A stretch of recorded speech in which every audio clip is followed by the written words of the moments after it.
Hi everyone. आज lecture number 11 होने वाला है और आज से हमारी शुरू हो रही है वर्ल्ड ज्योग्राफी। शुरू के 10 लेक्चर में हमने कवर कर ली है अपनी कंप्लीट इंडियन ज्योग्राफी और आने वाले 7 से लेकर 8 लेक्चर में हम वर्ल्ड ज्योग्राफी भी कवर कर लेंगे। कहने का मतलब है कंप्लीट ज्योग्राफी आपकी 17-18 लेक्चर में यहाँ पर कवर हो जाएगी।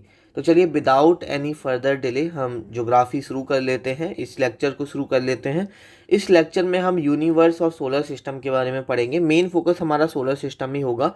यूनिवर्स के बारे में बस थोड़ा सा देखना है, ओरिजिन ऑफ यूनिवर्स देखना है, 2 थ्योरी हैं वो देखनी है कि किसने दी है, जस्ट वहाँ से सवाल बनता है। उसके बाद हम सोलर सिस्टम डिटेल में पढ़ने वाले हैं। सोलर सिस्टम से आपके पेपर में बहुत सारे सवाल आते हैं। लास्ट ईयर की बात की जाए तो लास्ट ईयर सवाल नहीं आए हैं आपके एग्जाम में, बट और एसएससी एग्जाम में पेपर में क्वेश्चन पूछे गए हैं और आगे भी ऐसा नहीं है कि लास्ट ईयर नहीं आए। तो आपके पेपर पॉइंट ऑफ व्यू से solar system most important topic है। 2-3 टॉपिक तो मोस्ट इंपॉर्टेंट हैं आपके पेपर पॉइंट ऑफ व्यू से। एक सोलर सिस्टम है, आगे पढ़ेंगे एटमॉस्फेयर, इंटीरियर के बारे में, अर्थक्वेक, वोल्केनो, इनके बारे में। यहाँ से आपके पेपर में बहुत सारे सवाल बनते हैं। ठीक है, तो चलिए लेक्चर को शुरू कर लेते हैं विदाउट एनी फर्दर डिले। तो अगर हम यहाँ पर बात करते हैं यूनिवर्स की, तो देखो यूनिवर्स क्या है, हिंदी वाले यहाँ पर समझो। यूनिवर्स को हिंदी में कहते हैं ब्रह्मांड। यूनिवर्स को क्या कहते हैं यहाँ पर? ब्रह्मांड कहते हैं। ठीक है, एक बार देख लेना, हिंदी में ऐसे ही लिखा जाएगा क्या, आधा माँ आता है शायद। ठीक है, ब्रह्मांड बोला जाता है यहाँ पर यूनिवर्स को हिंदी में। और यूनिवर्स का अगर मैं आपसे ये पूछूं कि चलो सबसे पहले तो मुझे ये बता दो कि जो ब्रह्मांड का अध्ययन है उसे क्या कहते हैं। इंग्लिश वाले बताओ स्टडी ऑफ यूनिवर्स को क्या कहते हैं, क्योंकि पेपर में सवाल यहाँ से भी बन जाता है कि भाई ये बताओ स्टडी ऑफ यूनिवर्स क्या है। उसके बाद आगे हम पढ़ेंगे इसका ओरिजिन। स्टडी ऑफ यूनिवर्स, ब्रह्मांड का अध्ययन। तो ब्रह्मांड के अध्ययन को कहते हैं कॉस्मोलॉजी। कॉस्मोलॉजी क्या कहते हैं? हिंदी वाले भी लिख लो, इंग्लिश वाले भी लिख लो, कॉस्मोलॉजी। कॉस्मोलॉजी, ठीक है। स्टडी ऑफ यूनिवर्स, ब्रह्मांड का अध्ययन, क्या बोलेंगे इसको? कॉस्मोलॉजी बोलेंगे, ये ध्यान रखो। अब देखो इसका ओरिजिन किसने, ओरिजिन कैसे हुआ ये कोई नहीं जानता है ना। सबने अपनी थ्योरी दी, कुछ थ्योरी ऐसी आई कि जिसको सब लोगों ने वैलिडेट किया और जो उस वक्त के साइंटिस्ट थे बोला हाँ भाई इस चीज़ से हम भी एग्री करते हैं।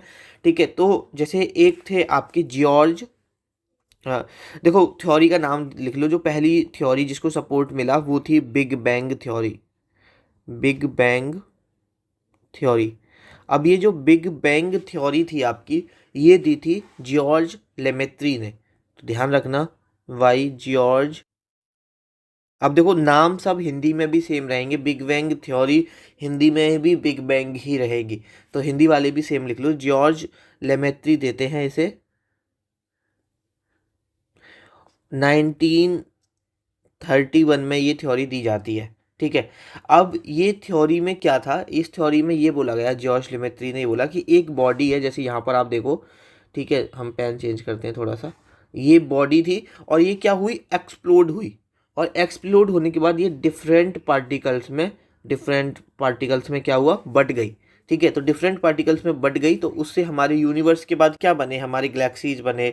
ठीक है, सोलर सिस्टम बने, सबका निर्माण एक बॉडी से हुआ। जैसे कि अगर अभी हम इंडिया के वर्ल्ड के बारे में भी पढ़ेंगे कि वर्ल्ड कैसे बना, पहले एक ही था। ठीक है, फिर वो धीरे धीरे 2 में डिवाइड हुआ, फिर 5 कॉन्टिनेंट बने। तो वैसे ही आपका जो यूनिवर्स है वो पहले एक ही आपका पॉइंट था, वो एक्सप्लोड होता है, एक ही बॉडी थी, वो एक्सप्लोड होकर अलग अलग डिवाइड हुई।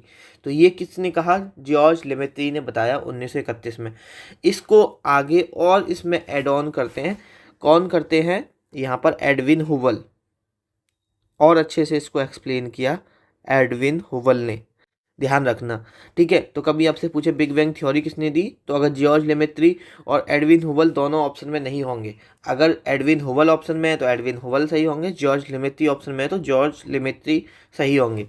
ये कहते हैं कि एक इन्फिनिट डेंस पार्टिकल था, ये जो पार्टिकल इन्होंने बॉडी की बात की थी, ये बोलते हैं कि एक यहाँ पे क्या था आपका, इन्फिनाइट डेंस पार्टिकल था, जिसके एक्सप्लोजन होने की वजह से चीज़ों का निर्माण हुआ। साथ में ये एक और चीज़ ऐड ऑन करते हैं कि जो आपकी गैलेक्सीज बनी, जो अलग अलग गैलेक्सी बनी, अभी हम गैलेक्सी भी पढ़ेंगे क्या होती है, आकाश गंगा जिसको हिंदी में बोला जाता है, कि जो आपकी आकाश गंगाएं बनी उनमें जो डिस्टेंस है वो अभी भी हमसे दूर जा रही हैं, अभी भी उनके बीच का जो डिस्टेंस है वो बढ़ रहा है। ठीक है, कभी अगर आपसे पेपर में पूछे, लिख लो यहाँ पर, इस बात को एडविन हुबल ही बोलते हैं और पेपर में पूछा जाता है, इसीलिए मैं यहाँ पे करा रहा हूँ। Distance between galaxies increasing.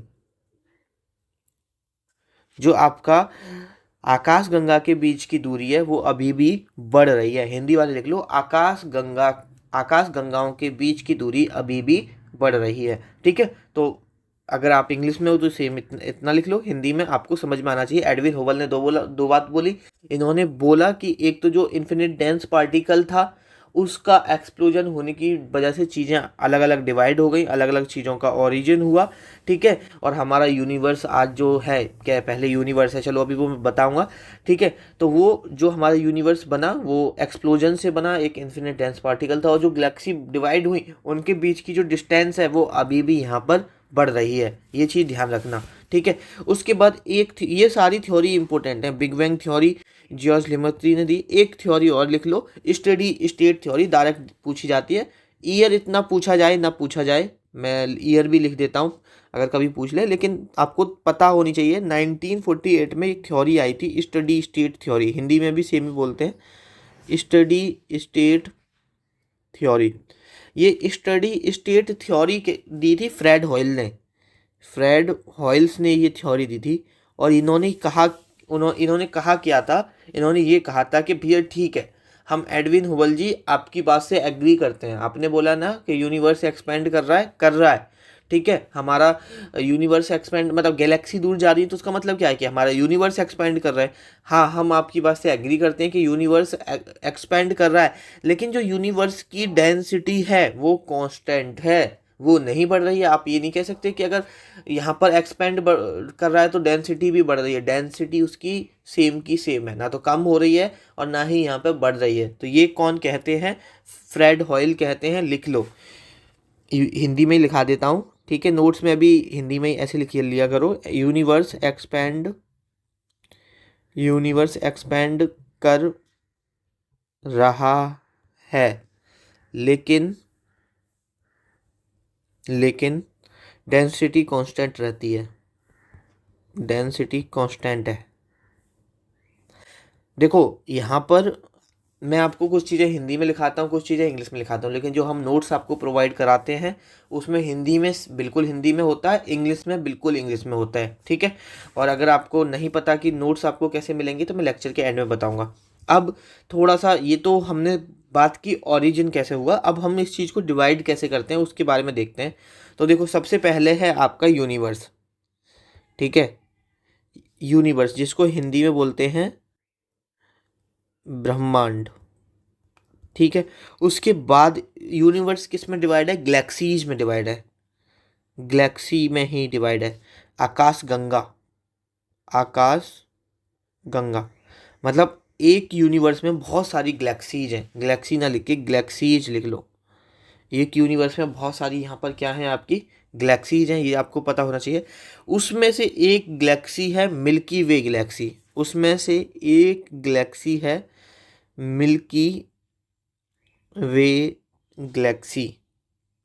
तो मिल्की वे को मिल्की वे ही बोलते हैं। मिल्की वे आकाश गंगा लिख लो, है ना, मिल्की वे आकाश गंगा लिख लो हिंदी वाले।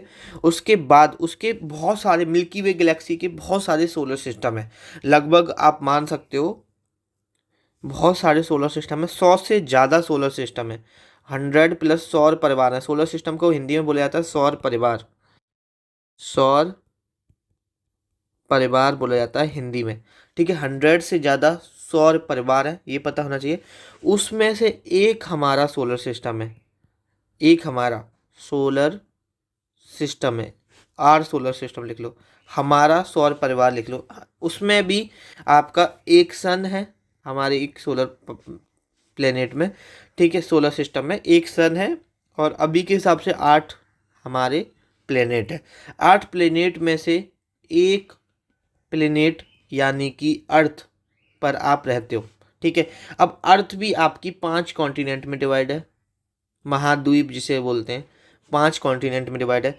5 कॉन्टिनेंट में एक कॉन्टिनेंट है एशिया, उसमें आप रहते हो। अब एशिया में बहुत सारी कंट्रीज हैं, उसमें से एक कंट्रीज है इंडिया, आप उसमें रहते हो। और इंडिया में भी बहुत सारी स्टेट हैं, बहुत सारी यूटीज हैं। एक आप स्टेट में रहते होंगे, स्टेट में भी बहुत सारी डिस्ट्रिक्ट हैं, आप एक डिस्ट्रिक्ट में रहते होंगे। एक डिस्ट्रिक्ट में भी बहुत सारे शहर और गांव आते हैं, आप एक शहर या गांव में रहते होंगे। उसमें भी बहुत सारे घर होते हैं, आप उसमें से एक घर में रहते होंगे। एक घर में भी हो सकता है आपके 2 3 4 रूम हो, उसमें से भी एक रूम में रहते होंगे। एक छोटी सी टेबल होगी, वहाँ पे आप अपना जो भी ये किताब कॉपी लेके ये क्लास देख रहे होंगे, है ना। हो सकता है कि लाइब्रेरी में देख रहे हो, अपने घर में भी ना हो। अब देखो कि आपकी वैल्यू कितनी है ना। कितने लोग हैं, कितनी तरह की अभी अगर बायोलॉजी हम पढ़ने चले जाएं थोड़ा सा, तो आपको पता चले कि हम कितने कितने स्पीसीज में से आप एक मानव स्पीसीज होती है। ठीक है, अगर ऐसे औकात पता हो ना कि इंसान घमंड करता है कि भाई मेरा ये हूँ, मैं हूँ, तो भाई उसे ये चीज़ समझा लो कि भैया। और अर्थ पे भी इतनी सारी मानव जाति की भी बात करें, अगर आपको मानव जाति पे घमंड है तो इतनी सारी स्पीसीज है। ठीक है, तो ठीक है, सब बातों में नहीं जाएंगे। तो बस ओवरऑल कहने का मतलब ये है, ये थोड़ा सा पता होना चाहिए। और ये पता होगा तो आपको अपनी औकात भी पता चलेगी कि भाई आप कुछ नहीं हो। बस घमंड करने की कोई ज़रूरत नहीं है, आप किसी भी पोजीशन पर हो, घमंड नहीं करना चाहिए लाइफ में। ठीक है, आगे देख लेते हैं। थोड़ा सा यूनिवर्स के बारे में पढ़ लिया। मेन हमारा यूनिवर्स की ये आपको देखो, एक तो स्टडी स्टेट थ्योरी पता होना चाहिए, बिग बैंग थ्योरी पता होना चाहिए। पहले जॉर्ज लेमेत्री देते हैं 1931 में, उसके बाद उसको इम्प्रोवाइज कौन करते हैं यहाँ पर आपके देखो। पहला आपका जॉर्ज लेमेत्री ने दिया यहाँ पर आपको, उन्होंने बोला कि एक भैया एक्सपेंड हो रहा है, फिर एडविन हुबल उसको इम्प्रोवाइज करते हैं। उसके बाद स्टडी स्टेट थ्योरी दी जाती है, किसके बारे में, यूनिवर्स के बारे में, कि भैया और यहाँ पर एक्सपेंड हो रहा है लेकिन यहाँ पर आपका जो डेंसिटी है वो कांस्टेंट है। तो ये 2 थ्योरी और 3 लोग याद रखना। ठीक है, और स्टडी ऑफ यूनिवर्स याद रखना, और थोड़ा सा जो मैंने पैटर्न बताया कि गैलेक्सी, मिल्की वे गैलेक्सी, ये सारी चीज़ें थोड़ा सा ध्यान रखना। यूनिवर्स इतना ही सा था। अब हमारा यहाँ से शुरू होगा सोलर सिस्टम के बारे में। तो सबसे पहले हम सोलर सिस्टम कैसे गठन हुआ, गठन तो नहीं बोलो, ऑरिजिन ही बोलो, कैसे ऑरिजिन हुआ। ठीक है, इसका ओरिजिन ऑफ सोलर सिस्टम के बारे में पढ़ते हैं। तो भाई आज से बहुत सालों पहले, जब मैं कुछ साल बोलता हूँ ना ज्योग्राफी में, तो 100 200 हजारों साल यूँ ही मान लो आप अपने दिमाग में। अब मैं बहुत साल पहले बोल रहा हूँ, तो मतलब आज से 4.6 मिलियन, मिलियन को हिंदी में बोलते हैं, सॉरी मिलियन नहीं बिलियन, मिलियन नहीं बिलियन, बिलियन का मतलब है अरब। 4.6 अरब साल पहले, ईयर्स एगो, ईयर्स एगो, 4.6 अरब साल पहले रफली, हमें एग्जैक्टली नहीं पता, लेकिन हाँ हम कुछ चीज़ों का एनालिसिस करने के बाद इस चीज़ पे पहुँचे कि इतने सालों पहले हमारा सोलर सिस्टम का ओरिजिन हुआ होगा। सोलर सिस्टम का ओरिजिन कैसे हुआ, ये थ्योरी देते हैं। ये जो ओरिजिन ऑफ सोलर सिस्टम की थ्योरी है, कभी अगर आपसे पूछ ले किसने दी, तो 1755 में। ईयर इतनी इम्पोर्टेंट नहीं है, नाम याद रखना, इमैनुअल कांत साहब देते हैं, इमैनुअल कांत जी यहाँ पर इस थ्योरी को देते हैं। तो जो यहाँ पर इमैनुअल कांत साहब हैं वो कहते हैं कि भैया पहले कुछ सोलर सिस्टम था ही नहीं, पहले एक नेबुला था। पेपर में पूछा जाता है कि ये नेबुला किससे बना हुआ है। ठीक है, इस बार भी CHSL में पूछा गया कि ये जो नेबुला है ये किससे बना हुआ है, तो आपको पता होना चाहिए ये नेबुला बना था गैसेस से और डस्ट से बना हुआ था। क्या था ये नेबुला, किससे बना हुआ था, गैसेस से बना हुआ था, डस्ट से बना हुआ था। अब इस नेबुला ने घूमना स्टार्ट किया। जब घूमना स्टार्ट किया तो जो लाइट गैसेस थी, जो आपकी लाइट गैसेस थी वो कहाँ पे आ गई, वो सेंटर पे आ गई। लाइट गैसेस कहाँ आ गई, घूमना स्टार्ट किया तो सेंटर पे आ गई। और जो आपकी डेंस गैसेस थी वो इसके जैसे ऐसे घूम रहा घूम रहा घूम रहा घूम रहा है, तो यहाँ पर जो लाइट गैसेस थी वो सेंटर पे आ गई, और जो डेंस गैसेस थी वो बाहर, इसके जो बाहर वाले सरफेस पे थी या बाहर जो है निकलने लगी। और लाइट गैसेस में क्या थी आपकी, जैसे हाइड्रोजन, आप जब केमिस्ट्री पढ़ोगे तो समझ में आएगा, हाइड्रोजन हीलियम, ये क्या होती हैं आपकी लाइट गैसेस होती हैं।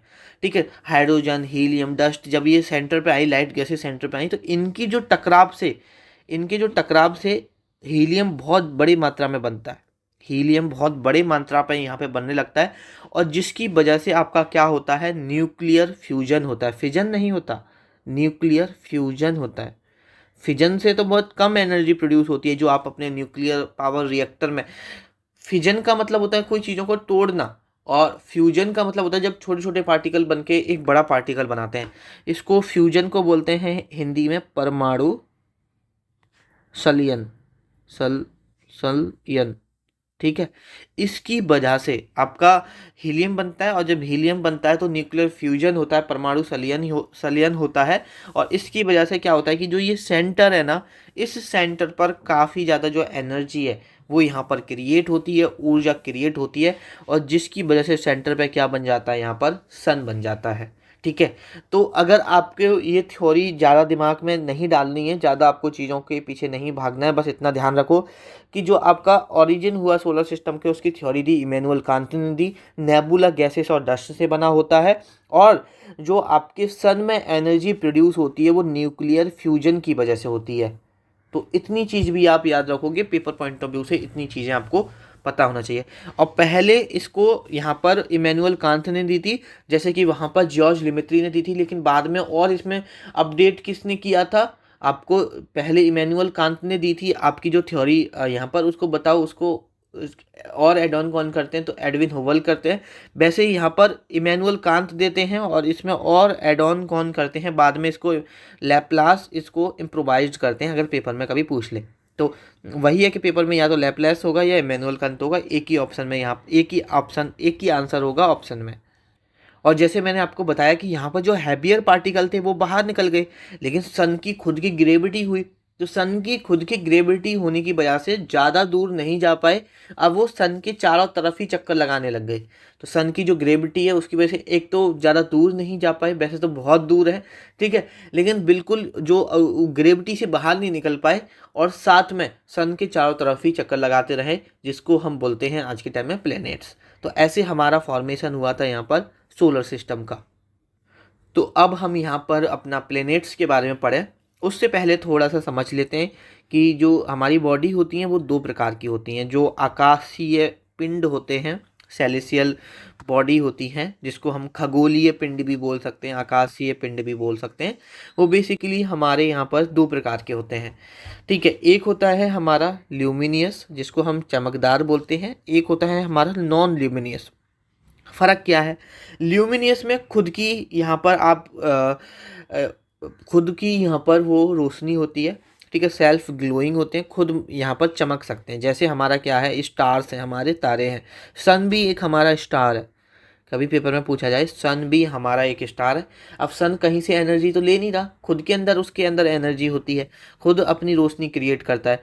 और कुछ होते हैं हमारे नॉन ल्यूमिनियस, गैर चमकदार, जिसमें खुद वो सेल्फ ग्लो नहीं करते, वो किसी चीज़ की लाइट को रिफ्लेक्ट करते हैं, जैसे हमारा चंद्रमा। अब चंद्रमा के अंदर खुद रोशनी नहीं है, यहाँ पे क्या होता है कि चंद्रमा पे सन की रोशनी पड़ती है और सन की रोशनी को वो रिफ्लेक्ट करता है। ऐसे ही एस्ट्रॉयड हो गए, कॉमेट्स हो गए, धूमकेतु जिसे बोलते हैं, क्षुद्र ग्रह आपके, एस्ट्रॉयड जिनको बोलते हैं चंद्रमा, ये क्या है, आपके सेल्फ ग्लोइंग नहीं है, ये बस रोशनी को रिफ्लेक्ट करते हैं। ये चीज़ आपको यहाँ पर पता होनी चाहिए, ठीक है।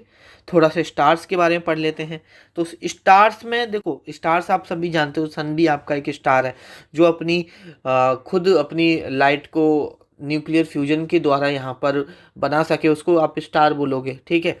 सेल्फ ग्लोइंग हो, वो किसी की लाइट को रिफ्लेक्ट ना करे, वो स्टार होता है। कभी अगर आपसे ये पूछे कि सबसे चमकीला स्टार कौन सा है, सबसे चमकीला तारा कौन सा है, ब्राइटेस्ट स्टार कौन सा है, चमकीला तारा, चमकीला तारा, सबसे चमकीला तारा, या ब्राइटेस्ट स्टार बोलते हैं हम इसे, ब्राइटेस्ट, एक सेकेंड, ब्राइटेस्ट स्टार, सबसे चमकीला तारा। तो जो हमारा सबसे चमकीला तारा है वो है साइरस, सीरियस, जो भी इसे पढ़ेंगे, इसको हम डॉग स्टार के नाम से भी जानते हैं, ये चीज़ पता होना चाहिए। और हमारे पृथ्वी के सबसे क्लोज, अगर कभी पूछे, closest star, closest star to Earth, कि जो हमारा पृथ्वी के सबसे क्लोजेस्ट स्टार जो तारा है, पृथ्वी के सबसे निकट का तारा, पृथ्वी के सबसे निकट का तारा कौन सा है, तो वो है हमारा सूर्य। क्या है हमारा, सूर्य है, सन है, ये पता होना चाहिए। लेकिन आपसे पेपर में सन ऑप्शन में नहीं दिया होता, या वो पूछ लेता है सेकंड क्लोजेस्ट, दूसरे नंबर का, या ये वो ऑप्शन में दे देगा closest star to earth excluding sun, मतलब सन को हटा के कौन सा है, तो बेसिकली पेपर में आता है दूसरे नंबर का पूछा जाता है, तो वो है प्रॉक्सिमा सेंचुरी, प्रॉक्सिमा सेंट्यूरी, सेंट्यूरी पढ़ेंगे शायद जैसे ना। और यहाँ पर या तो पेपर में ऐसे पूछेगा second closest star to Earth, या ऐसे ना पूछ के या तो second closest star to Earth पूछ लेगा कि कौन सा प्रॉक्सिमा सेंट्यूरी है, या यहाँ पर पूछ लेगा closest star, closest star to earth excluding sun, मतलब सन को हटाकर, एक्सक्लूडिंग सन। और अगर यहाँ पर क्लोजेस्ट स्टार टू अर्थ पूछ ले और सन ऑप्शन में दे दे तो बिना आंख बंद करके सन यहाँ पर लगाया ना। ठीक है, अब पढ़ना शुरू करते हैं अपने सोलर सिस्टम के बारे में। तो सोलर सिस्टम के बारे में पढ़ें तो सबसे पहले सन के बारे में पढ़ लेते हैं, फिर उसके बाद हम प्लैनेट्स के बारे में पढ़ लेते हैं। तो ये आप जो देख रहे हो अपना इधर इमेज पर, ठीक है, इधर आप जो देख पा रहे हो ये है आपका यहाँ पर मतलब सन है यहाँ पर। ठीक है, इसी के बारे में पढ़ना। देखो यहाँ पर ऊपर रेड रेड दिख रहा है, अंदर देखोगे तो कितना एकदम अलग आग दिख रही है। तो अभी टेम्परेचर भी देखेंगे कि बाहर कितना होता है, अंदर कितना होता है। ठीक है, तो सबसे पहले तो हमारे सौर मंडल में देखा जाए तो एक ही स्टार है। ठीक है, तो हमारे सौर मंडल का एकमात्र तारा क्या है, सन है, ये ध्यान रखना। Only star in are solar system, in are solar system. ठीक है, हिंदी वाले लिख लो, हमारे सौर मंडल का एकमात्र तारा, एकमात्र तारा, ये चीज़ आपको यहाँ पे पता होना चाहिए। और power house of the sun solar system है, ये भी आपको पता ही होगा, ये मतलब ऐसा बताने की जरूरत नहीं है। उसमें अगर हम बात करें इसमें किस किस कौन कौन सी गैसेस हैं और कितनी है, तो सबसे ज़्यादा है यहाँ पर हाइड्रोजन, लगभग 73% है। और फिर उसके बाद है हीलियम, लगभग 25% है, और बची हुई अदर गैसेस है। ठीक है, डस्ट पार्टिकल्स वगैरह, ये चीज़ ध्यान रखना। और हमारा मतलब ये इतना बड़ा है, हमारा देखो सोलर सिस्टम में 8 प्लेनेट है, एक ये सन है, लेकिन 99% जो मास है ना हमारे सोलर सिस्टम का, 99% जो मास है हमारे सोलर सिस्टम का, वो कौन ऑक्यूपाई करता है, यहाँ पर सन ऑक्यूपाई करता है। 99% mass of our solar system, of our solar system, मतलब 9 चीज़ें हमारे सोलर सिस्टम में अगर लगाया जाए, इतने एस्ट्रॉयड वगैरह भी हैं, अगर मैं उनको भी छोड़ दिया जाए तो मोटा मोटा 9 चीज़ें हैं, 8 प्लानेट हैं, एक सन है। लेकिन 99% पूरे सोलर सिस्टम का जो मास है वो कौन ऑक्यूपाई करता है, आपका सन करता है। 1% में सारे 8 प्लानेट, एस्ट्रॉयड्स, ये सारी चीज़ें आ जाती हैं। ठीक है, ये चीज़ आपको यहाँ पे समझ में आनी चाहिए। सौर मंडल का हिंदी में लिख लो, सौर मंडल का 99% द्रव्यमान। ठीक है, ये चीज़ आपको यहाँ पे पता होनी चाहिए। और इसकी कभी अगर ये पूछ ले कि इसकी जो रोशनी है वो पृथ्वी पे आने में कितना टाइम लगता है, तो भाई वो चलती है 3 लाख किलोमीटर पर सेकेंड।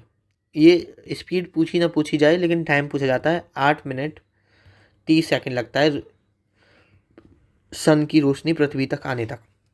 ये चीज़ पता होना चाहिए। कभी अगर इसका टेम्परेचर पूछा जाए तो देखो, टेम्परेचर इसका 2 तरह से हम नाप सकते हैं। एक तो ये बाहर वाली सरफेस है, ये वाली जो सरफेस देख रहे हो ना, ये वाली सरफेस है जिसको हम कोरोना बोलते हैं, कोरोना बोलते हैं। ठीक है, surface of the sun, outer surface of the sun क्या बोला जाता है, कोरोना बोला जाता है। तो यहाँ पर जो टेम्परेचर है लगभग 5800 केल्विन है। ठीक है, एक अंदर इसके अंदर जाओगे, ठीक है, तो सेंटर पे पहुंच जाओगे। ठीक है, तो जब इसके सेंटर पे पहुंच जाओगे, जिसको हम फोटोस्फेयर बोलते हैं, सेंटर को क्या बोलते हैं, हम अंदर की बात कर रहा हूँ, ये बाहर की नहीं, सेंटर को बोलते हैं फोटोस्फेयर, फोटोस्फेयर। ये है आपका कोरोना में, या outer surface of sun, outer surface of sun. और इसके बाद जो इसका सेंटर पे है वो है 15.7 मिलियन कैल्विन। देख लो कितना कितना फ़र्क है, यहाँ 1000 में है और यहाँ मिलियन में है, लाखों में है। ठीक है, तो बहुत ज़्यादा टेम्परेचर है सन का। ठीक है, तो इसी की बजाय कि हम अपनी सैटेलाइट वगैरह सन के बहुत पास में नहीं भेजते, वरना वो राख हो जाएगी, उसका कोई मतलब नहीं है। ठीक है, तो ये चीज़ें आपको यहाँ तक सन के बारे में पता होनी चाहिए। अब यहाँ पर हम डिस्कस करते हैं, थोड़ा सा प्लैनेट्स को पढ़ लेते हैं। ठीक है, तो यहाँ पर जो हमारे प्लैनेट्स हैं, हिंदी में ग्रह बोलते ही हैं, ये आप सभी को पता होगा। तो प्लैनेट्स को हमने दो कैटेगरी में कैटेगराइज किया है, मतलब दो कैटेगरी में यहाँ पे बांटा हुआ है। एक है हमारे टेरेस्ट्रियल प्लैनेट, एक है हमारे यहाँ पर जोबियन प्लैनेट। ये चीज़ आपको यहाँ पर पता होनी चाहिए। ठीक है, टेरेस्ट्रियल प्लैनेट कौन से हैं? तो देखो यहाँ पर हमारा ये जो मरकरी, देखो ये हमारा सन है, इसके सबसे पास में मरकरी है, फिर वीनस है, फिर अर्थ है, फिर मार्स है। तो जो आपका ये मार्स है ना, यहाँ पर आपकी एक बेल्ट है। ठीक है, आपका जो ये मार्स है, यहाँ पर आपकी एक बेल्ट है। ठीक है, ये वाली, इसको यहाँ पर आप एस्ट्रॉयड बेल्ट भी बोलते हैं। ठीक है, एस्ट्रॉयड बेल्ट है आपकी यहाँ पर। ये बेल्ट डिवाइड करती है, बेसिकली ये 4 प्लैनेट इधर हैं और 4 प्लैनेट इधर है। ठीक है, तो ये बेल्ट एक तरह से डिवाइड कर रही है कि ये 4 प्लैनेट हो गए, ये 4 प्लैनेट हो गए। ठीक है, और भी चीज़ें होती हैं। ऐसा नहीं है कि सिर्फ इस बेल्ट, ये बीच में बेल्ट है तो हमने बोल दिया कि भाई ये आगे के। अब इसे हम टेरेस्ट्रियल प्लैनेट बोलते हैं, या हम इसको आंतरिक प्लैनेट भी बोलते हैं, इंटीरियर प्लैनेट भी बोलते हैं। तो क्यों बोलते हैं? तो सबसे पहले तो ये पता होना चाहिए कि जो टेरेस्ट्रियल प्लैनेट हैं वो हमारे कितने हैं, कौन कौन से हैं? तो 4 हैं। एक है आपका मरकरी, एक है आपका वीनस, एक है आपका अर्थ, एक है आपका मार्स। ठीक है, इसको आप शॉर्ट में याद कर सकते हो, MBEM, MBEM, MBEM, MBEM, ऐसे याद करोगे 2-3 बार याद हो जाएगा, MBEM। ठीक है, तो मरकरी, वीनस, अर्थ, मार्स, ये आपके क्या है? टेरेस्ट्रियल प्लेनेट है। इनको आप इंटीरियर प्लेनेट के नाम से भी जानते हो, इंटीरियर प्लेनेट के नाम से भी जानते हो। ठीक है, हिंदी में वो लिख लीजिए हिंदी में आंतरिक ग्रह, आंतरिक ग्रह के नाम से भी आप इनको जानते हो। ठीक है, ये किससे बने हुए हैं? रॉकी मटेरियल से बने हुए हैं, पहाड़, चट्टान इधर देखने को मिलेगी आपको। ठीक है, रॉकी मटेरियल से बने हुए हैं। रॉकी मटेरियल, मतलब रॉकी को क्या बोलेंगे हिंदी में? चट्टान, चट्टानी सामग्री से बने हुए हैं, लिख लो, चट्टानी सामग्री से बने हुए हैं, बने हुए हैं। किससे बने हुए हैं? मेडअप ऑफ रॉकी मटेरियल हो गया। ठीक है, और अगर मैं इनके कंपेयर में देखो, आपको अगर मैं यहाँ पर देखा हूँ, तो ये वाले प्लैनेट वाले जो बाहर वाले प्लैनेट हैं, इज कम्पेयर टू ये जो अंदर वाले प्लैनेट है, ये छोटे लग रहे हैं। तो जॉर्बियन प्लैनेट से रिलेटिवली जो अंदर टेरेस्ट्रियल प्लैनेट होते हैं वो छोटे होते हैं। ठीक है, तो ये हैं रिलेटिवली स्मॉल, रिलेटिवली स्मॉल। ठीक है, और इनके बारे में क्या पता होना चाहिए? इनकी जो सरफेस है, चाहे वो अर्थ है, मरकरी है, मार्स है, वीनस है, इनकी जो यहाँ पर इनकी जो सरफेस है वो सॉलिड है। ये ध्यान रखना, इनकी जो सरफेस है, जो सतह है वो कठोर है। ठीक है, सॉलिड है, ये चीज़ पता होना चाहिए। और और एक और इम्पोर्टेंट चीज़, कि हमारा जो ये अंदर के 4 प्लैनेट है ना, इनके नेचुरल सैटेलाइट नहीं है। देखो, नेचुरल सैटेलाइट या सैटेलाइट, एक होता है सैटेलाइट जो हम यहाँ से भेजते हैं, जो चारों तरफ देखो, सैटेलाइट का मतलब होता है कोई एक ऐसा ऑब्जेक्ट जो इनके चारों तरफ चक्कर लगाए, वो होगा सैटेलाइट। तो इनकी उनको हम सैटेलाइट या नेचुरल देखो, जो यहाँ से भेज रहे हैं हम, तो वो तो आर्टिफिशियल हो गई। एक होती है जो नेचुरली लगा रही है, पहले से लगा रही है, जैसे पृथ्वी का चारों तरफ परिक्रमा लगाता है मून, तो वो हमारी क्या होगी? नेचुरल सैटेलाइट हो गई। तो अगर मैं कभी आपसे मून बोलूं या नेचुरल सैटेलाइट बोलूं, तो एक ही बात होगी, ये चीज़ समझ लेना। ठीक है, तो जो यहाँ पर अंदर की 4 प्लैनेट हैं, इनकी या तो सैटेलाइट है नहीं या बहुत कम सैटेलाइट है। जैसे यहाँ पर मरकरी की है नहीं, वीनस की है नहीं, अर्थ का एक सैटेलाइट है जो मून है, और मार्स की 2 सैटेलाइट हैं। ठीक है, तो इनकी बहुत कम सैटेलाइट हैं। और यहाँ पे सैटर्न और जुपिटर की देखोगे तो भरी पड़ी हैं, मतलब अब तो 100 डिस्कवर हो चुकी हैं। ठीक है, तो यहाँ पर आपका देखा जाए तो इनके वेरी फ्यू मून्स हैं, बहुत कम सैटेलाइट हैं, वेरी फ्यू मून्स, या मून्स को बोलते हैं हम नेचुरल सैटेलाइट, नेचुरल सैटेलाइट। ये चीज़ आपको समझ में आ गई ना, कि यहाँ पर मरकरी का कोई अपना मून नहीं है, मरकरी के पास, बेचारे के पास कोई नहीं है जो उसकी चारों तरफ चक्कर लगाए। ठीक है, भाई आपकी जैसी ज़िंदगी है, जैसे आपकी चारों तरफ कोई चक्कर नहीं लगा रहा, वैसे ही मरकरी की चारों तरफ कोई चक्कर नहीं लगा रहा है ना, बहुत बेचारा अकेला है ज़िंदगी में। वैसे ही वीनस के चारों तरफ कोई चक्कर नहीं लगा रहा, इसका भी खुद का कोई मून नहीं है। हमारी पृथ्वी के चारों तरफ चंद्रमा लगाता है, और मार्स की तरफ 2 हैं, फोबोस और डाइमोस, वो भी हम पढ़ेंगे तो जब हम उसको देखेंगे। ठीक है, तो ये हो गया आपका टेरेस्ट्रियल प्लैनेट के बारे में। ठीक है, रॉकी प्लैनेट से, रॉकी मटेरियल से बने होते हैं, रिलेटिवली स्मॉल होते हैं, जो इनकी सतह होती है वो सॉलिड है। ठीक है, ये सारी चीज़ें ध्यान रखो। उसके बाद अगर मैं यहाँ पे इसे रफ करता हूँ तो हमारे बचे हुए ये 4 प्लैनेट हैं, ये कौन से हैं हमारे, ये हैं हमारे जूबियन प्लैनेट। ये देखो, ये बेचारा इधर कोने में देख रहे हो ना आप, जैसे ही बिल्कुल छुटकू सा, तो ये जो प्लेट्यू भाई साहब हैं, आज से 2006 से पहले ये भी भैया प्लेनेट में पढ़ते थे हम, लेकिन साइंस कुछ काउंसिल एक मीटिंग हुई, ठीक है, साइंटिस्ट की, उन्होंने बोला भाई ये बहुत सारी चीज़ें हैं जो फुलफ़िल नहीं कर पा रहा है, इसको हटाओ यहाँ से, तो हटा दिए भैया। अभी ये डॉर्फ प्लैनेट में आते हैं, इनको बाद में पढ़ेंगे। ठीक है, तो आपकी ये जुपिटर, सैटर्न, यूरेनस और नेपच्यून, जो ये आपके 4 प्लैनेट हैं, इनको हम जॉबियन प्लैनेट बोलते हैं। ध्यान रखना, जेसन के नाम से याद रख लो, जेसन, जेसन, जेसन बेटा इधर आओ, जेसन। तो जुपिटर, सैटर्न, यूरेनस और नेपच्यून, वो कैसे याद किया था हमने, MBEM, MBEM। ठीक है, तो ऐसे याद रखोगे, आराम से हो जाएंगे। ठीक है, तो यहाँ पर अगर हम बात करते हैं जॉबियन प्लैनेट के बारे में, तो जो आपके जॉबियन प्लैनेट है उनको गैसियस प्लैनेट भी बोलते हैं, क्योंकि ये गैस से बने हुए हैं। गैसियस प्लैनेट भी बोलते हैं, गैस और यहाँ पर आइस से ही बने हुए हैं आपके, तो गैसियस प्लैनेट भी बोला जाता है, ध्यान रखना। ठीक है, और जैसे उनकी सरफेस सॉलिड होती थी, इनकी सरफेस सॉलिड नहीं होती है, no solid surface, no solid surface, ये चीज़ ध्यान रखना। और ये रिलेटिवली लार्ज होते हैं, रिलेटिवली बिग होते हैं, रिलेटिवली लार्ज होते हैं। ठीक है, ये बड़े हैं, मैंने आपको बताया है। और इनके मून्स, जैसे उनके बहुत कम मून्स थे, इनके मल्टीपल मून्स होते हैं, मल्टीपल मून्स होते हैं। ये चीज़ आप लोग यहाँ पे ध्यान रखना। ठीक है, और इनको आपस में अलग कौन करती है, एक बेल्ट है आपकी, एस्ट्रॉयड बेल्ट आपस में इनको अलग करती है। ठीक है, एस्ट्रॉयड बेल्ट, ये हम ऑलरेडी पढ़ चुके हैं, एस्ट्रॉयड जो बेल्ट है वो इनको यहाँ पर अलग करती है। ये चीज़ आपको यहाँ पर पता होना चाहिए। और देखो यहाँ पर एक चीज़, आपको एक चीज़ तो समझ में आती होगी कि जस्ट वेट अ सेकेंड, कि ये आपका सन है, ये आपका सन है। अब ये चाहे मरकरी हो, चाहे वीनस हो, चाहे अर्थ हो, चाहे मार्स हो, ये सब इसके चारों तरफ चक्कर लगा रहे हैं। तो इसको बोला जाता है हेलियोसेंट्रिक मॉडल। हेलियोसेंट्रिक मॉडल मतलब heliocentric model of solar system, of solar system, Hindi वाले लिख लो, सौर मंडल का सूर्य केंद्रित, सूर्य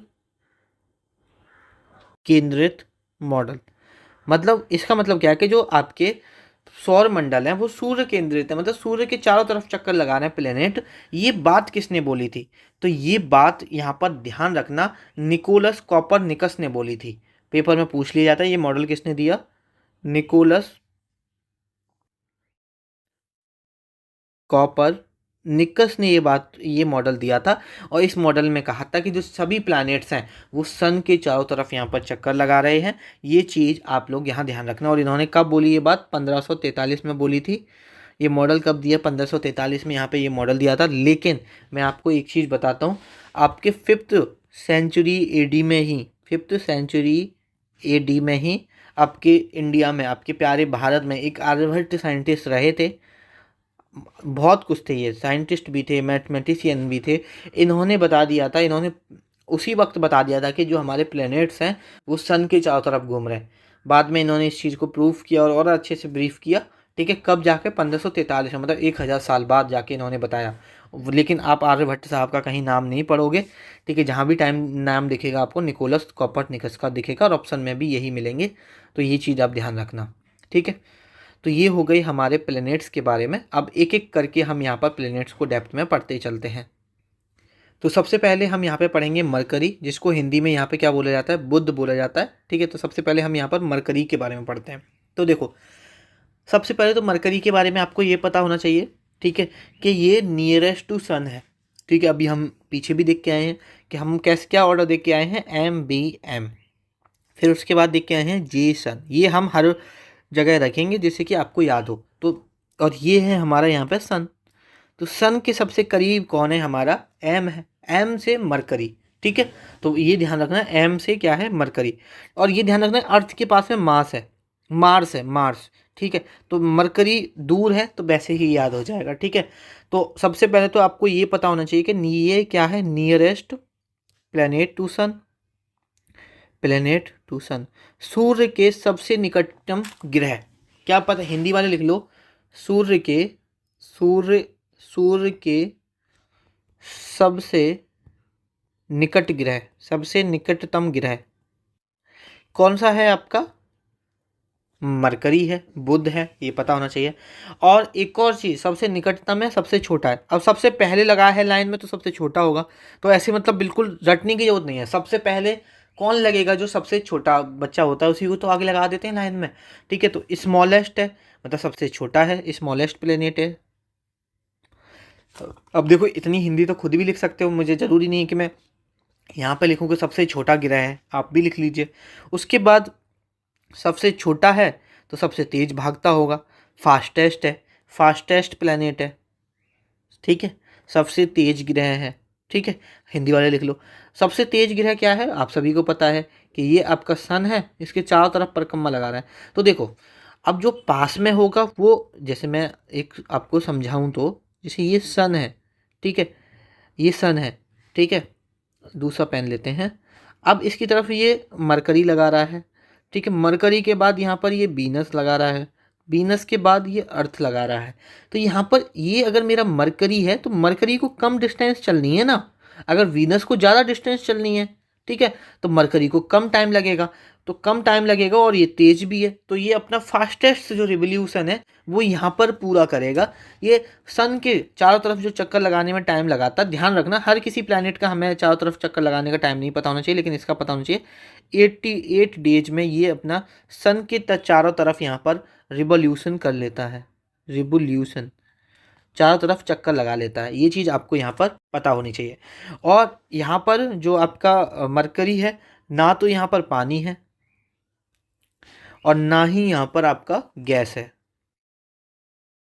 ये चीज़ ध्यान रखना। और इसकी कोई नेचुरल सैटेलाइट नहीं है, नो नेचुरल सैटेलाइट, या आप बोल सकते हो कोई भी इसका मून नहीं है, जो मैं अभी आपको समझा के आया हूँ। आगे देखते हैं। ठीक है, मरकरी के बारे में आपको समझ में आ गया। और आपको मरकरी के बारे में, अच्छा, एक बार स्पीड पूछी थी मरकरी की, वो ध्यान रखो।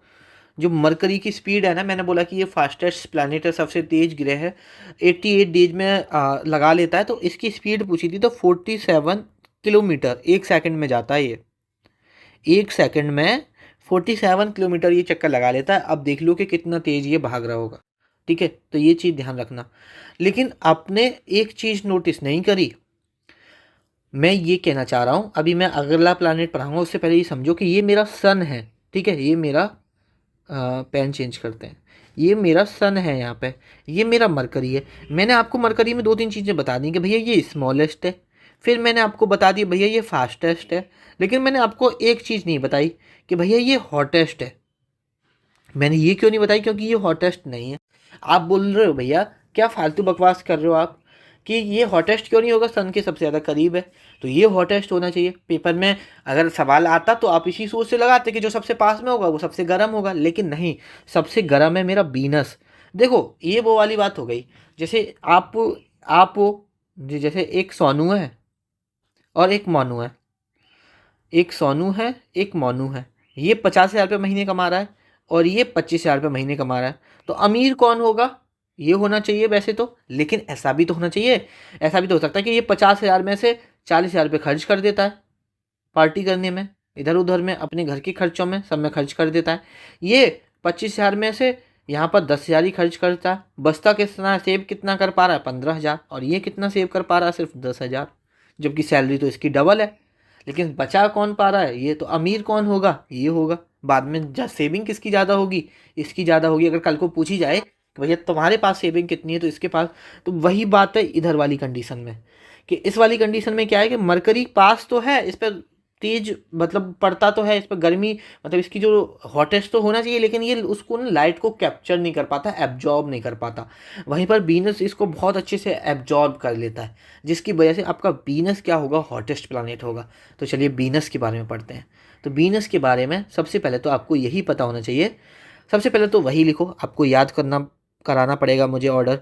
MBM जेसन याद रखो, क्या है हमारा MBM जेसन याद रखो। तो मरकरी हम पढ़ लिया। अब हम शुक्र के बारे में पढ़ेंगे, वीनस के बारे में पढ़ेंगे। तो वीनस के बारे में सबसे पहले क्या रखो कि हॉटेस्ट प्लैनेट है। क्या है हमारा हॉटेस्ट प्लैनेट।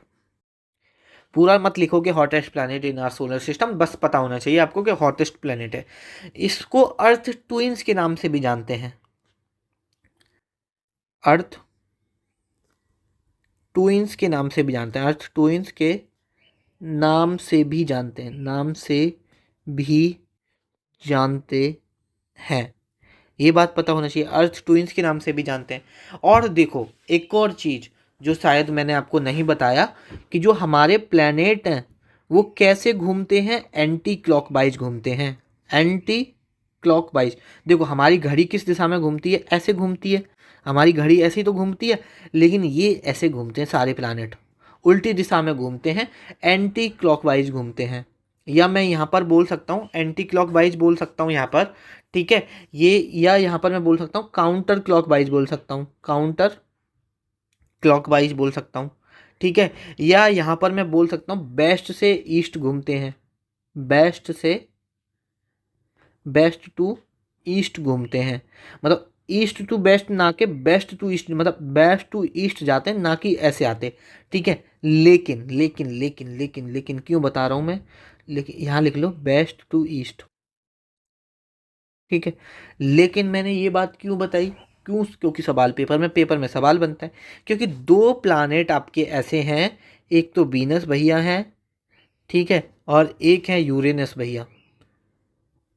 और देखो वैसे भी याद हो जाएंगे, दोनों में नस नस है, और ये यू है ये बी है, दोनों पास पास में ही है, यू बी। तो यूरेनस और वीनस ये दोनों भैया क्लॉकवाइज घूमते हैं, ये अलग है। कहते हैं ना कुछ अलग करके देखो, तो ये अलग है, ये क्लॉकवाइज डायरेक्शन में घूमते हैं। कैसे घूमते हैं, क्लॉकवाइज। और क्लॉकवाइज डायरेक्शन क्या होती है, ईस्ट टू वेस्ट। तो ध्यान रखना ये कैसे रोटेट करता है, कैसे घूमता है, तो ध्यान रखना क्लॉकवाइज घूमता है। अब मैंने आपको सारे प्लैनेट बता दिए कैसे घूमते हैं, तो सवाल बने तो लिख देना। अब ये सबसे गर्म है तो सबसे ज़्यादा ब्राइटेस्ट होता है, ठीक है। ब्राइटेस्ट स्टार भी बोलते हैं इसे, ब्राइटेस्ट स्टार भी बोला जाता है, सॉरी ब्राइटेस्ट प्लैनेट हो गया। ब्राइटेस्ट प्लैनेट है इसलिए इसको मॉर्निंग और इवनिंग स्टार बोला जाता है। मॉर्निंग स्टार पूछ ले, मॉर्निंग या इवनिंग स्टार बोल दे, उसको वीनस को ही बोलते हैं। ये चीज़ आपको यहाँ पे पता होनी चाहिए। और जैसे मरकरी की, जैसे मैंने बताया इसकी कोई खुद का सैटेलाइट नहीं है, और बेचारे वीनस का भी यहाँ पे, शुक्र का भी, बुध और शुक्र का कोई अपना नेचुरल सैटेलाइट नहीं है। तो यहाँ लिख लो नो सैटेलाइट, नो सैटेलाइट, या आप बोल दो 0 मून्स। ये चीज़ आपको यहाँ पे समझनी पड़ेगी। एक और चीज़ जो पेपर में पूछा गया है, और इस बार CHSL में बहुत क्वेश्चन आए थे 2024 में, सोलर सिस्टम से CHSL में भर भर के सवाल आए हैं।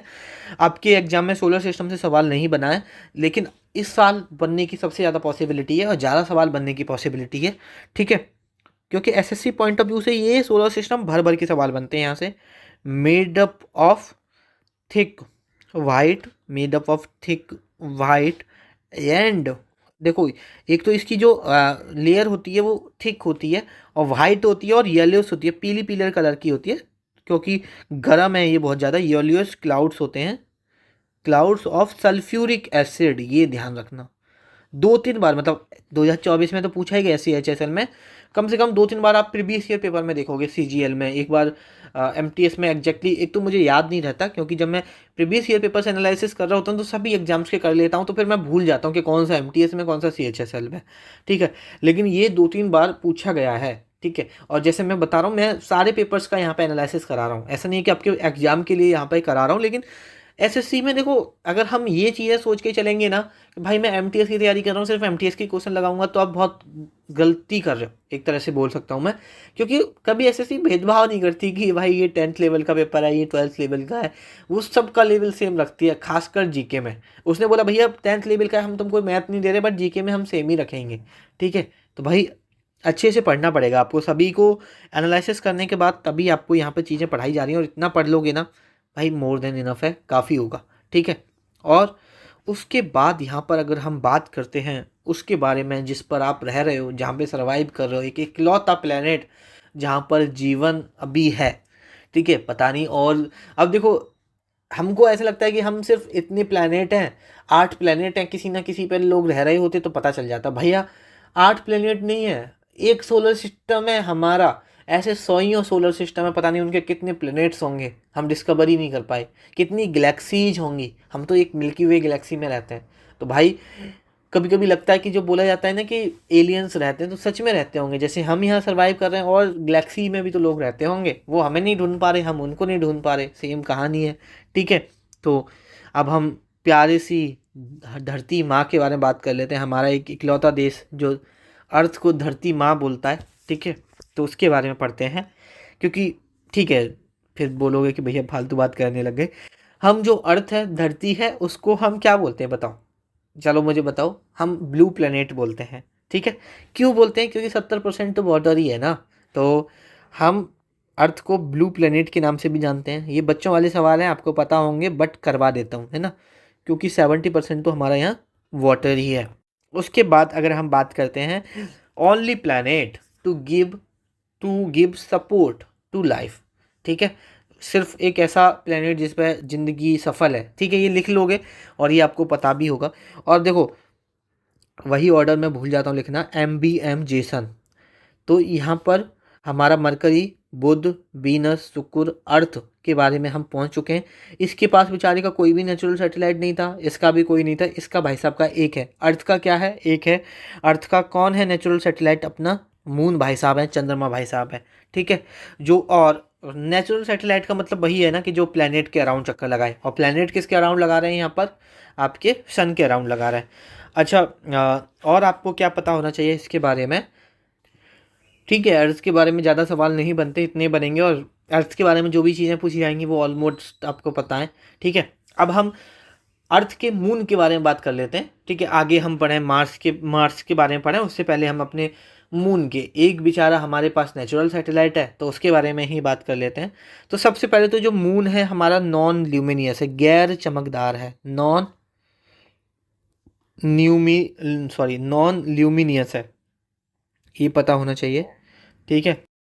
लाइट को रिफ्लेक्ट करता है, ना कि लाइट को खुद क्रिएट करता है। ये क्या करता है? मून लाइट को रिफ्लेक्ट करता है, ये चीज़ पता होना चाहिए।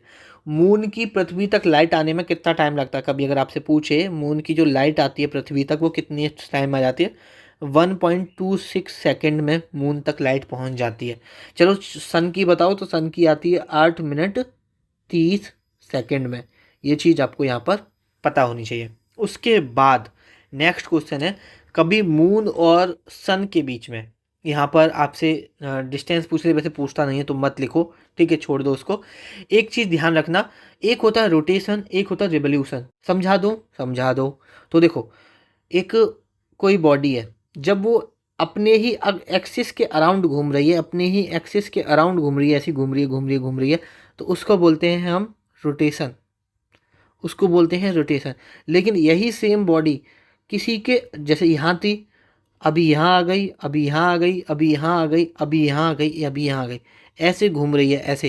जैसे सपोज यहाँ सन है, सपोज यहाँ मैं अर्थ मान लूँ, मून अर्थ के बीच घूम रहा है, अब मून ऐसे ऐसे ऐसे अराउंड घूम रहा है, तो उसको हम बोलते हैं रिवोल्यूशन। तो कोई फर्क नहीं होता, रोटेशन होता है अपनी अक्ष के अराउंड घूमना, रिवोल्यूशन होता है किसी और बॉडी के चक्कर लगाना, ठीक है। रिवोल्यूशन का मतलब है चक्कर लगाना, और इसके मतलब होता है अपनी धुरी पे ही घूमना, अपनी एक्सिस के अराउंड ही घूमना। तो ये रोटेशन भी करता है, रिवोल्यूशन भी करता है, ठीक है। तो इसका जो टाइम पीरियड है ना, रोटेशन करने का और रिवोल्यूशन करने का, और रोटेशन ऐसे मत करो, रोटेशन एंड रिवोल्यूशन करने का जो इसका टाइम है वो सेम है। और कितना टाइम लेता है ये? 27.3 डेज। ये चीज़ आपको पता होनी चाहिए, ये पेपर में पूछी गई है। एक और सवाल जो पूछा जाता है पेपर में, वो पूछा जाता है कि जो ग्रेविटी है, जो आपकी ग्रेविटी है, वो 1/6 ग्रेविटी, मतलब जो मून की ग्रेविटी है, moons gravity 1/6 gravity of earth, of earth. कहने का मतलब है जितनी हमारी अर्थ पे ग्रेविटी है उसकी 1/6 कहाँ होगी, मून पे होगी। तो मेरे को ये बताओ, अगर यहाँ पर हमारा वेट, वेट पे बात करते हैं, मैं कंफ्यूज नहीं करना चाह रहा आपको। यहाँ पर वेट हमारा कितना है, अगर 60 किलो है तो चंद्रमा पे कितना होगा, 10 किलो होगा। लेकिन पेपर में ये नहीं पूछता, पेपर में दे देगा मास। देखो वेट क्या होता है, मास इंटू ग्रेविटी होती है। तो वेट आपका ग्रेविटी पर डिपेंड करता है, मास डिपेंड नहीं करता। लेकिन अगर आपका मास अगर यहाँ पर पृथ्वी पे 60 किलो है तो आपका मून पे भी 60 किलो होगा। ध्यान रखना, पेपर में वेट दिया होगा तो चेंजेस होंगे, बट मास दिया होगा तो मास पृथ्वी पे और यहाँ पर चंद्रमा पे सेम होता है, क्योंकि मास डिपेंड नहीं करता ग्रेविटी पे। ये चीज़ आप ध्यान रखना, जब हम फिजिक्स पढ़ेंगे तो ये चीज़ मैं आपको वहाँ भी समझाऊंगा। ठीक है, आगे देखते हैं। मून्स के बारे में देखा, ठीक है। अब हम मार्स के बारे में देख लेते हैं। तो अब तक तो मुझे याद, आप लगता है कि आपको याद भी हो गया होगा, MBM, जेसन। ठीक है, तो मरकरी, वीनस, अर्थ, मार्स के बारे में पढ़ लेते हैं। ठीक है, तो जो हमारा मार्स है उसको रेड प्लैनेट भी बोला जाता है। पेपर में कई बार पूछा गया कि भैया इसको रेड प्लैनेट, लाल ग्रह क्यों बोलते हैं। क्योंकि भैया यहाँ पे क्या पाया जाता है, यहाँ पर आयरन ऑक्साइड पाया जाता है, जिसकी वजह से ये रिच रेड सॉइल है यहाँ पर। ठीक है, और अपने बहुत सारे लोग हैं जो यहाँ पर जीवन खोजने की कोशिश कर रहे हैं। ठीक है, और इसकी 2 नेचुरल सैटेलाइट है, 2 नेचुरल सैटेलाइट हैं। ठीक है, एक है आपकी फोवोस और एक है डीमोस। ठीक है, तो देखो हम क्या सीखे यहाँ से, हमने कवर किए, बस इतना ही याद रखना मार्स के बारे में। ठीक है, MBM, ये क्या है, हमारे टेरेस्ट्रियल प्लैनेट है, रॉकी प्लैनेट है, छोटे प्लैनेट हैं। ठीक है, इनकी या तो सैटेलाइट नहीं है या तो बहुत कम सैटेलाइट है। जैसे मार्स, मरकरी की बिल्कुल नहीं है, वीनस की बिल्कुल नहीं है, अर्थ की एक है जिसको हम मून बोल देते हैं, और मार्स की यहाँ पर 2 हैं जिसको फोवोस और डीमोस बोलते हैं। अब हमारे यहाँ पर जो टेरेस्ट्रियल प्लैनेट थे वो ख़त्म हो गए। अब यहाँ पर बीच में क्या आ गई, एक हमारी एस्ट्रॉयड बेल्ट आ गई। अब क्या आ गई, हमारी एक एस्ट्रॉयड बेल्ट आ गई। अब हम ये 4 प्लैनेट पढ़ेंगे। ये 4 प्लैनेट का नाम कैसे रखा है हमने, जेसन, जेसन। ठीक है, तो जे से क्या है, जुपिटर, से एस से सैटर्न, यू से यूरेनस और एन से नेपच्यून। और इसमें यूरेनस और वीनस के बारे में क्या याद रखना है कि वीनस, दोनों में नस नस आ रहा है, यूरेनस, ये क्लॉकवाइज घूमते हैं। और बाद बाकी के सब कैसे घूमते हैं, एंटी क्लॉकवाइज घूमते हैं। ये चीज़ पता होना चाहिए। और जैसे यहाँ पर देखो एस्ट्रॉयड बेल्ट है ना, यहाँ पर भी एक बेल्ट है जिसको हम क्यूपियर बेल्ट बोलते हैं। वो चलो मैं आगे बता दूंगा जब हम नेपच्यून ख़त्म कर लेंगे। ठीक है, तो अब हम पढ़ लेते हैं जुपिटर के बारे में। तो वही ऑर्डर लिख लो जिससे याद हो जाए आपको, MBEM और जेसन। तो किसके बारे में पढ़ रहे हैं हम, जेसन के बारे में पढ़ रहे हैं। और यहाँ पर हमारी क्या है, एक एस्ट्रॉयड बेल्ट है। ऐसे बार बार करोगे तो आपको याद हो जाएगा। तो अगर हम जुपिटर के बारे में देखते हैं तो जुपिटर हमारे सोलर सिस्टम का सबसे बड़ा प्लैनेट है। ठीक है, लिख लो। स्मॉलेस्ट प्लैनेट कौन सा था, मरकरी था। जुपिटर हमारा क्या है, देखो यहाँ पर शुरुआत हो रही थी M से, तो ये सबसे छोटा है, यहाँ पर ये सबसे बड़ा है। यहाँ भी तो शुरुआत ही कर रहे हैं हम एस्ट्रॉयल बेल्ट के बाद। तो जैसन हमारा क्या है, लार्जेस्ट प्लैनेट है, largest planet of the solar system, of the solar system. ये चीज़ आपको पता होना चाहिए कि आपका लार्जेस्ट प्लैनेट है सोलर सिस्टम का कौन सा, यहाँ पर जुपिटर, जिसको हिंदी में बोला जाता है बृहस्पति। ठीक है, और दूसरी चीज़, ये रोटेशन इसका सबसे कम पीरियड में ये रोटेट कर लेता है, शॉर्टेस्ट रोटेशन, इसका शॉर्टेस्ट रोटेशन है। रोटेशन समझ गए ना, 10 घंटे में लगभग कर लेता है, 10 घंटे में ये रोटेशन कर लेता है, अप्रॉक्स 10 घंटे में। रोटेशन मतलब अपनी अक्ष पे 10 घंटे में घूम लेता है। ठीक है, ध्यान रखना। और इसके मून बहुत ज़्यादा हैं, अभी और नए डिस्कवर हो गए हों तो पता नहीं। ठीक है, बहुत सारे मून्स हैं इसके। ठीक है, तो मून्स हमें याद करने की ज़रूरत नहीं है। ठीक है, और लार्जेस्ट मून ध्यान रखना, 80 से भी ज़्यादा मून्स हैं इसके। लार्जेस्ट मून याद रखना, इसके जो लार्जेस्ट मून है वो है गैनीमेड। कभी अगर आपसे पेपर में लार्जेस्ट मून के बारे में पूछ सकता है तो ध्यान रखना, पूछ लेना ये किसका मून है, तो गैनीमेड इसका लार्जेस्ट मून है, ध्यान रखना ये चीज़। उसके बाद अगर हम नेक्स्ट प्लेनेट के बारे में बात करते हैं, नेक्स्ट है हमारा सैटर्न। तो सैटर्न के बारे में, शनि ग्रह के बारे में एक चीज़ ध्यान रखना, देखो वैसे तो रिंग्स और भी प्लेनेट के हैं लेकिन वो उतनी अच्छे से नहीं दिखती हैं। ये जो सैटर्न है ना, सैटर्न, इसके चारों तरफ आप रिंग देखोगे। एक सेकेंड, अगर हमने वहाँ लगाया हो तो वहाँ पे मैं दिखाता हूँ, आप फोटो देखोगे तो आपको ज़्यादा समझ में आएगा अच्छे से। बस एक सेकेंड हम देखते हैं, ओके, यहाँ पर आप देखो, ये आपको जुपिटर दिख रहा है, उसके बाद सैटर्न दिख रहा है। तो सैटर्न के ऊपर ये जो रिंग देख पा रहे हो ना आप, ये वाली जो रिंग है, ये वाली, इसको ही तो कभी अगर आपसे पूछे कि ये जो रिंग है ये किस प्लेनेट के ऊपर देखने को मिलती है, तो ध्यान रखना ये सैटर्न के ऊपर देखने को मिलती है। किसके ऊपर देखने को मिलती है आपको? सैटर्न के ऊपर देखने को मिलती है। ये चीज़ आपको यहाँ पे ध्यान रखना, ठीक है। तो यहाँ पर bright bright and concentric rings around it, ये चीज़ आपको पता होनी चाहिए। और ये रिंग किसकी बनी हुई है? ये जो रिंग है या तो मान लो रॉकी की बनी होंगी, छोटे छोटे जो पत्थर होंगे, टिनी रॉकीज से बनी हुई है, और आइस से बनी हुई है, एंड आइस, ये चीज़ पता होनी चाहिए आपको थोड़ी सी, ठीक है।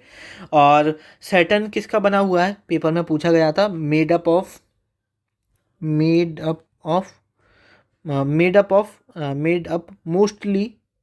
मोस्टली लिख लो, क्योंकि पूरी तरह से तो नहीं। Made up mostly of hydrogen and helium, ठीक है। ये चीज़ आपको पता होना चाहिए। और इसके भी जो मून्स हैं वो भी 100 से ज़्यादा ही हैं। और लार्जेस्ट मून, ध्यान रखना, इसका जो लार्जेस्ट मून है, इनके मून भर भर के हैं। अगर हम इसके लार्जेस्ट मून की बात करते हैं तो वो है आपका टाइटन। लार्जेस्ट मून कौन सा है? टाइटन है, ये पता होना चाहिए। सैटर्न के बारे में आपको इतना ही पता होना चाहिए। उसके बाद अगर हम बात करते हैं जेसन, यूरेनस के बारे में, तो देखो MBEM एस्ट्रॉयड बेल्ट आ गई, फिर आ गया हमारा जेसन। तो ये कौन से हमारे जोबियन या गैसियस प्लैनेट है? ये हमारे टेरेस्ट्रियल प्लैनेट है, ठीक है। तो जो आपका यूरेनस है, सबसे पहले ध्यान रखना, पेपर में पूछा जाता है कि मीथेन की वजह से इसका जो कलर है ना वो ग्रीन है। ध्यान रखना, पहले तो कलर भी पूछ सकता है और किसकी वजह से वो भी पूछ सकता है। सबसे ठंडा प्लैनेट है, कोल्डेस्ट, क्योंकि जो लास्ट के दो हैं ना वो पूरी तरह से आइस से बने हुए हैं, आइस जाइंट बोल सकते हो आप, ठीक है। तो कोल्डेस्ट प्लैनेट है, ये चीज़ आप ध्यान रखना। उसके बाद ये यूरेनस कैसे घूमता है, मैंने बताया ना, यूरेनस और वीनस कैसे घूमते हैं? क्लॉकवाइज घूमते हैं। और किससे बना हुआ है? आइस से बना हुआ है, मेड अप ऑफ आइस।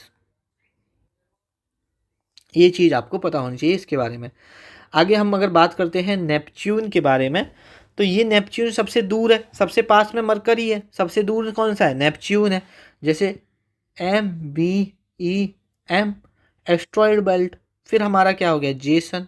तो नेपच्यून यहाँ पे हमारा सन है, तो सबसे दूर कौन सा? नेपच्यून है। तो लिख लो, farthest planet from the sun, planet from the sun, ये चीज़ आपको यहाँ पे पता होना चाहिए। Made up of ice, last के दो आपके बने हुए आइस, ये दोनों आइस से बने हुए हैं, यूरेनस और नेपच्यून, और जे और एस ये गैसेस से बने हुए हैं, ठीक है। मेड अप ऑफ आइस, ये चीज़ ध्यान रखना। उसके बाद जो ये रिवॉल्यूशन लगाता है, सबसे ज़्यादा टाइम में लगाता है, लगभग 165 साल लगती हैं इसको सन का एक चक्कर लगाने में। 165 साल में एक चक्कर लगा पाता है। वहीं पर 88 डेज में कौन लगा पा रहा था? मरकरी। सबसे कम समय में 88 डेज में कौन लगाता है? मरकरी। सबसे ज़्यादा टाइम लगता है नेपच्यून को, 165 साल लग जाते हैं भाई साहब को चक्कर लगाते लगाते, ठीक है। ये चीज़ आपको यहाँ पे पता होनी चाहिए। अब बस यहाँ पे एक चीज़ ध्यान रखना आप, ठीक है। जैसे हमने ये पढ़ा है MBEM, फिर मैंने आपको पढ़ा है यहाँ क्या होती है? एक एस्ट्रॉयड बेल्ट होती है, फिर मैंने आपको पढ़ाया Jason.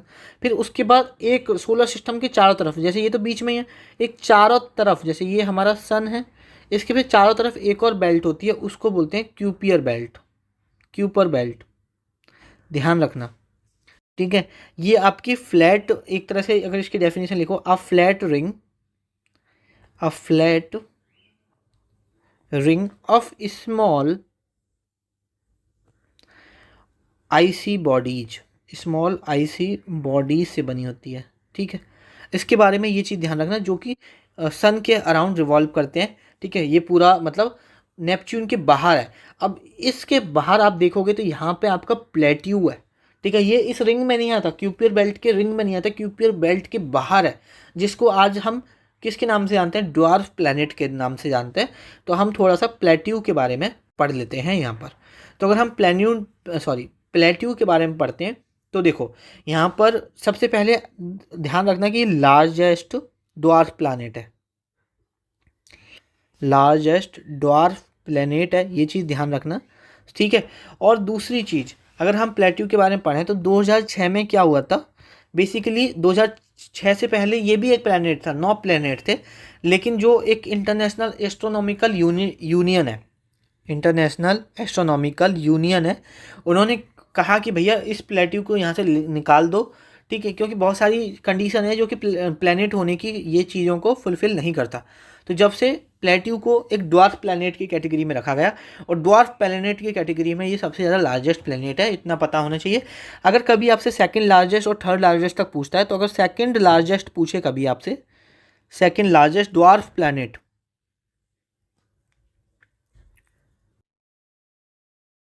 Second largest dwarf planet कभी अगर आपसे पेपर में पूछे तो सेकंड लार्जेस्ट है एरिस, और इसके बाद है थर्ड हमारा, क्योंकि थर्ड पूछा गया था इसलिए मैं बता रहा हूँ, मैक करके नाम है इसका, ठीक है। ये भी आपका एक ड्वार्फ प्लैनेट है, ये ध्यान रखना, ठीक है।